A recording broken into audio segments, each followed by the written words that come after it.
Pare ko, ahas ba talaga nakita mo sa motor mo? Oo. Anong ahas? Ano pong? Gaano kalaki? Maliit lang pero... Ay, delikado yun. Puta rin, delikado yan. Ay, kumuha ka ng pansundot kasi nakakiyakis ngayon dyan yun. Nakapulupot na mabuti sa loob. Ay, yung motor ni kaibigan, may Kami wala yun. pumulupot daw na alupong doon sa itaas. Cobra ba? Sa ilalim mismo ng upuan. Sinisikwat na mabuti yung ilalim ng upuan kasi nakitaan daw niya ng alupong kanina. Maliit lang pero mahirap yon. Dahil ahas yon.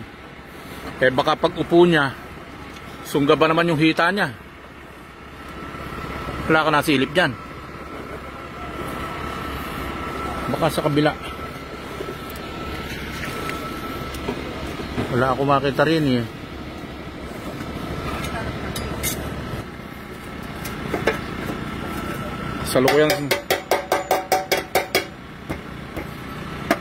Kasalukuyang hinahanap yung alupong. Nakita raw niya kanina, may alupong din sa ilalim ng upuan ng kanyang motor. Eh, kainitan pa naman. Nainitan nyo kaya ganun nakita niya. Lapad, yung lapad ang gamitin mo, yung lapad. Putare.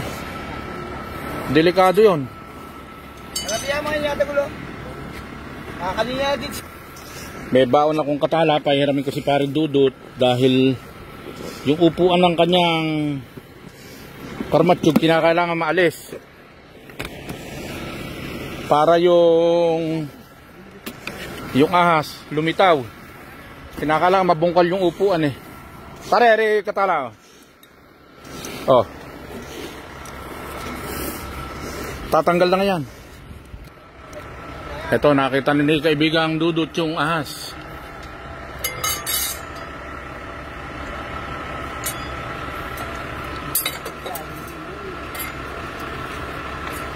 Kung...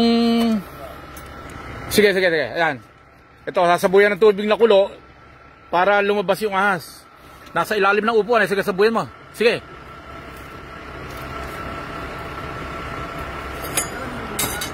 Lalabas yan. Napakadelikado niyan kasi ahas eh, nasa ilalim ng upuan. Isa pa, sa kabila naman. Kaya nakita na raw niya rito. Susunditin ang kutsilyong... Taklay damo, tutut ka mo ata. Ilan ba? Ito. Kaya susundutin, nakita na raw niya. Eh kung sabuyan uli ng... Tutudya mo nga ni Mal. Ay! Umalis ba? Kamu lalui mo lagi. Kamu lalui mo. Ahas yung aming tinitarget na hulihin nasa ilalim ng upuan. Eh nakikipag unahan eh. Maganda maipit mo eh.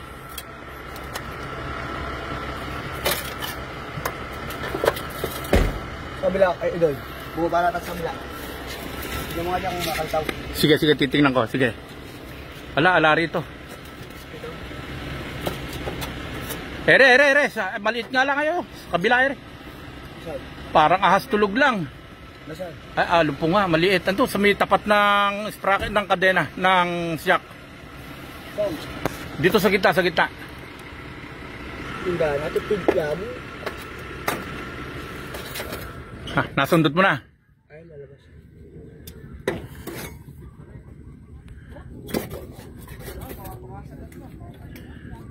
Diyan. Ala rito. Diyan sa ilalim, sungkutin mo. Ayan pala, ayan. Ahas, tulog lang. Ere, sa tangke, sa manibela, ere. Ahas, tulog lang, ere. Ito, sa may... Ito. Ay, sa taas, sa may ilaw. Ay, sige, dali. O, dali. Paluin mo. Hindi naman tulog. Tulog yan. Tulog lang yan. Hindi, tulog lang yan. Ako po, tatakot ako nga. Takot. Hindi, kalabaw.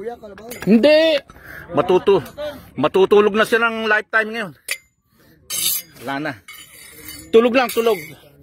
Kala ko, cobra. Hindi! Hindi pa, huwag na ano.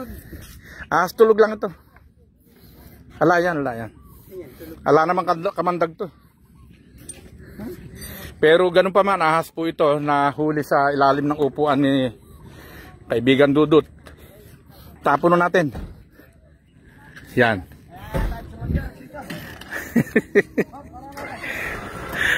Okay na. Nahuli na namin yung ahas. Hindi naman pala cobra.